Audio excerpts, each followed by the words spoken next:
नमस्कार, श्री स्वामी समर्थ. आज आपण बनवणार आहोत पनीर पॉपकॉर्न.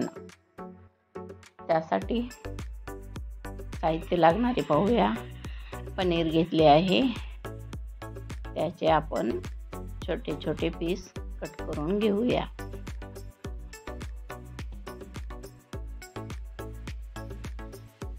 याचे आपण छोटे छोटे पीस कट करून घेऊ.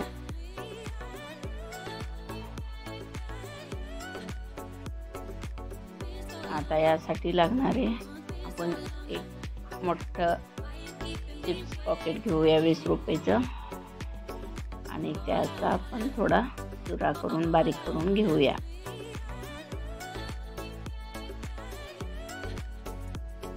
आता याचा आपण चुरा करून घेतलेला आहे. ते एकदम बारीक झाला पाहिजे. आता हा आपला चिप्सचा चुरा रेडी आहे. थोडा मोठा राहिला तर हाताने बारीक करून घेऊया.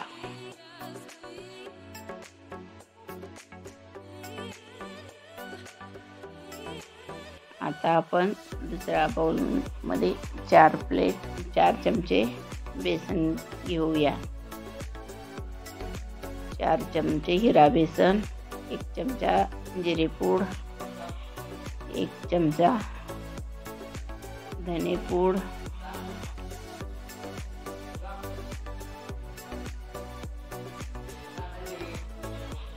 1 चमचा धने पूड घालू, 1 चमचा लाल बेडगी मिरची आणि मीठ घालू.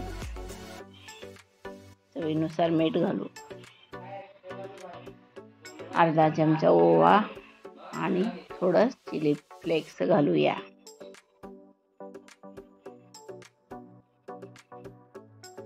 यात आपण 4 बारीक काळी मिरी मोठार वाटून त्यात घालूया. आता लागेल तशी पाणी घालून त्याचं मिश्रण तयार करून घेऊ. पाणी एकदम घालायचं नाही, नाहीतर पातळ होऊ शकते. लागेल तशी थोडे पाणी घालत हे मिश्रण छान बनवायचे आहे. जास्त मिश्रण घट्ट पण नको आणि जास्त पातळ पण नको. त्यासाठी आपण थोडं पाणी घालून मिश्रण तयार करून घेऊ. याच्या गुठळ्या होऊ द्यायच्या नाहीत.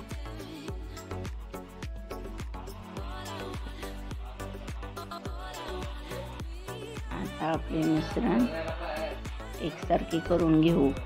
यात एक पण गुठळी असता कामा नये.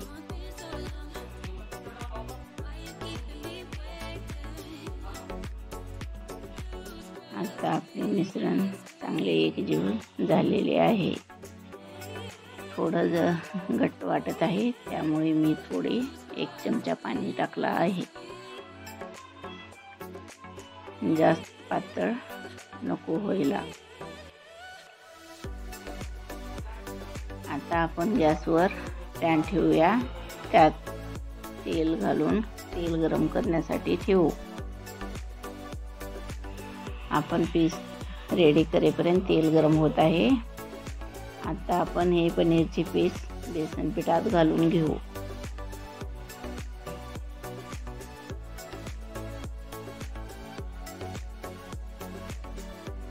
हे सर्व पीस बेसन पिठात बुडवू.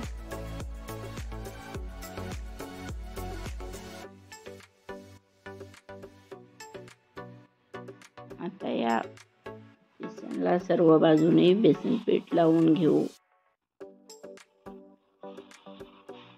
बेसन पिठात डीप फ्राय करू.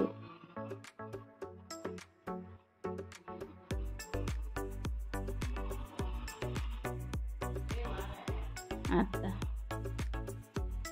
आपले सर्व पनीर पीस डीप होत आहेत. सर्व बाजूने बेसन पीठ व्यवस्थित लावून घ्यायचं आहे.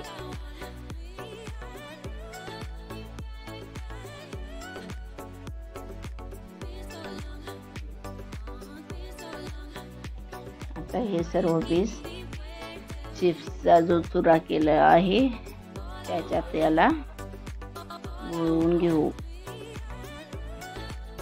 सर्व बाजूनी त्याला चुरा व्यवस्थित लागला पाहिजे.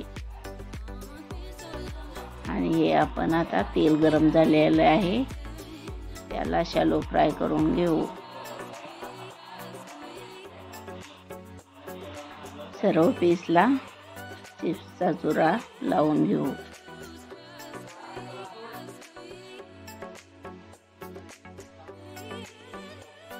सुरुवातीला गॅस मंद आचेवर ठेवायचं. जास्त कडक केलं तर व्यवस्थित सर्व बाजूने तळणार नाही. कुठे करपेल कुठे कच्चे राहील. त्यामुळे मंद आचेवर छान शॅलो फ्राय करून घ्यायचे.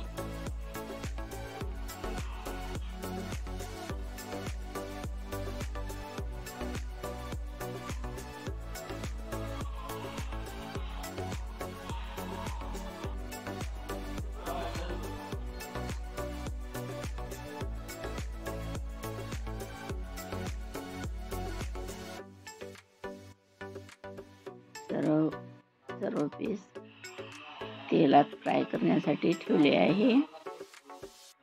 गॅस थोडा मंद ठेवायचा सुरुवातीला, नाहीतर एक साईडला करपेल एक साईडला कच्चं राहील. त्यामुळे थोडा वेळ मंद करायचं. 5 मिनिटांनी परत थोडा मोठा करायचा. आता सर्व पीस पलटून घ्यायचे. सर्व बाजूने व्यवस्थित तळून घ्यायचे.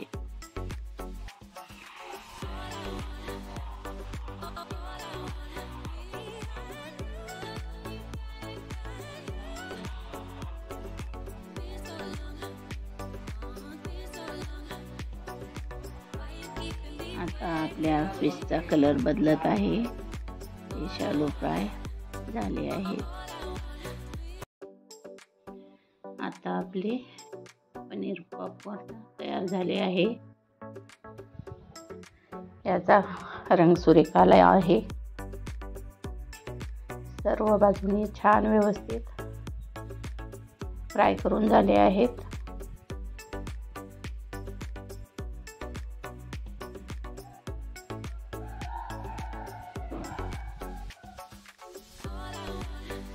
आता आपण याला प्लेटमध्ये काढून घेऊ.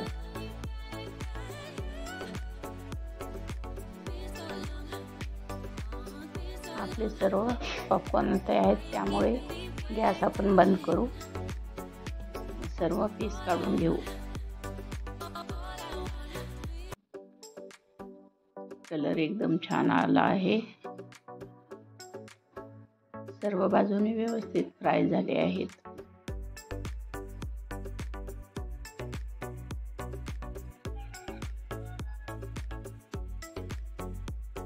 पहा हे किती छान तयार झाले आहे. याच्यासोबत आपण टोमॅटो सॉस घेऊ.